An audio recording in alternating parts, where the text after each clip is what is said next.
Hey guys, today I wanted to share my new journal that I've just finished making. So this is the journal that I'm going to be working in until it's done, so starting from now. And I share lots of journaling process videos on my channel. So all of the videos coming up are going to be in this journal. So this journal, you can see, is really big. It measures, let's measure it. It measures about 8 by 11, so it's really big that way, and the spine is also about 3 inches wide.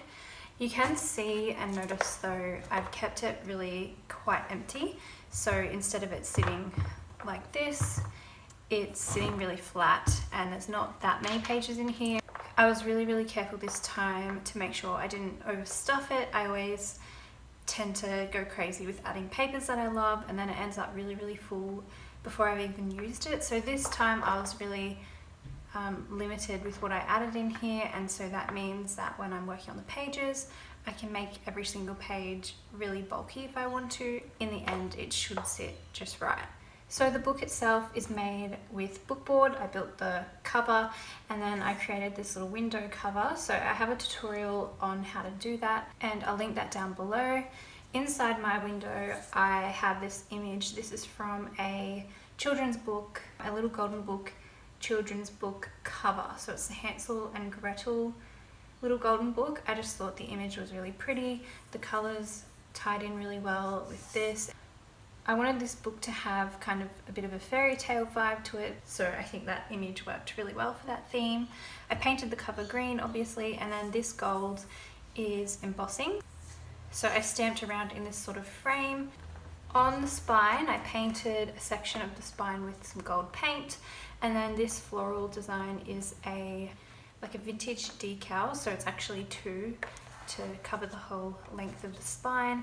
And then you can see that my signatures are really quite spaced apart. I've only got 6 signatures and each signature has 5 pages, so that gives me 30 pages or 60 sides to work with. So it's not a heap, but I think because the pages are so big, there's still a lot of room in here to play, and because I've left myself room to grow, I can really get every page really full and add lots of pockets and stuff to give me extra space for journaling.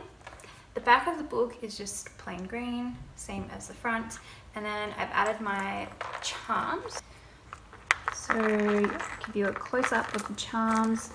There's some little bits from jewelry. This is from some earrings my sister gave me years ago. I've got some buttons. This is like a little sewing machine button. There's like this little spool, this little needle is also like a little button. It came in that same button pack with the sewing machine, as did these little scissors. And then there's also like a little shovel, some little pine cones or acorns, and a little watering can charm. And then there's like different types of beads. And all of the colors in these charms, I just wanted to tie in well with the cover. So reds, greens, golds, and there's a pop of blue just to have a vintage feel to it. Now opening up the book. So at the moment it lays pretty flat. On the inside of the cover, I decided to take some vintage wallpaper and I did sort of like a layered sort of a look to fill up the whole back and front inner covers. So the pieces of wallpaper that I had weren't quite big enough to do like a whole thing with one piece, so I just pieced them together and I really like how that turned out. It has a really nice vintage feel to it. For the pages themselves, this is a little bit different to what I've done the last few times I've made a personal journal. So this time I decided not to include very many scrapbook papers or very many patterned papers. So the pages are mostly blank tea-dyed pages, as you will see as I flick through here. I've also used some little bits of vintage wallpaper again and stitched them on to some of the pages to create like pockets or just little patterned sections in the book. So it's a little bit different to what you've seen me working with recently, and it's going to be a little bit of a challenge for me, I think, to come to a blank page instead of a patterned page.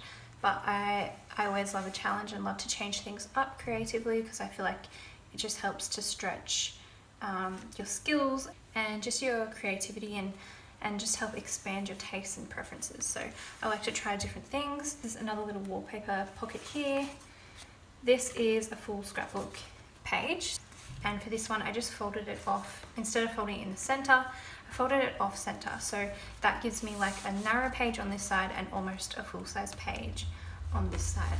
So there's the back of the scrapbook paper, and then again we've got this tea-dyed paper. And on some of the pages I've either stitched wallpaper or scrapbook paper. This is some scrapbook paper that I tea-dyed. This one is from Magical Forest by Create Paper, and it's got like a little pocket there from where it got stitched on. This is like a envelope page. So I just tea-dyed the pages and I dried them in the oven, which gave them a bit of a deeper colour. I think this paper is from Sweet Story. So lots of Create Paper.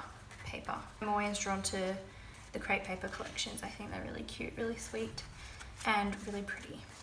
This scrapbook paper too, it's been tea-dyed. And then this is a piece of wallpaper. So it's attached by sewing, so it gives me a little pocket in there as well. I just realised that page is actually upside down, but that's okay. This is some wallpaper and a pocket behind it. And then this is some scrapbook paper, I think from the Heritage collection. Same with this one, and same with this one over here. Wallpaper here on this side. Just pops of pretty patterns, but not too much. So that's going to allow me to add a whole lot more stuff as I go. So if I have a blank page, I've been noticing in my last journal, sometimes I would actually be more drawn to pages that had more blank space, because oftentimes I'd have larger pieces of paper or ephemera or scrapbook paper or pattern paper or something that I want to add in with that particular journaling, and then I wouldn't want to put it on top of like a pattern paper like this because I wouldn't want to cover that up either. So I think that maybe having more blank pages will work well for me this time, but I'll just have to wait and see how I go. The pages as well, because it's such a large book, all of these blank pages are just A3 like copy paper, which I tea-dyed. So that's enabled me to have really large pages. Some of them I folded off to the center as well. And most of them I've trimmed down smaller than they could have been. They could have actually been larger in this book, but I think it looks pretty the way that it is. I like that you can see some of this pretty lining paper off to the side. And some of the paper did become a little bit weak when I tea-dyed it, so I just reinforced that with some washi tape. This little side pocket there, there's another little pocket there. Some more of that pretty wallpaper off to the side. And then there's another piece of scrapbook paper there in the back. And that is it. So very, very simple. A little bit different to what I've been using recently. When I first started making junk journals, tea dyeing was like my favorite thing. I loved the technique of tea dyeing because it felt so vintage and antique, which was one of the things that drew me to junk journaling and keeping journals. So I think it would be nice to return to that in this journal and just play around, try something new. And yeah, I'm really excited to start working in here. So my next video is going to be a journaling process video in this journal. Do you guys think I should work chronologically in this journal from front to back, or should I continue to work sporadically throughout the journal and just pick a page? I feel like because it's more plain, it's a bit easier to work chronologically, but I do still like to jump around, so that's kind of what I'm comfortable with. But yes, that is my new journal. I hope you guys enjoyed having a little look at it blank, and I'm really excited to start filling it up. You guys will get to see the whole process on my channel, so if you're into journaling process videos, make sure you're subscribed because I aim to share a journaling process video once a week.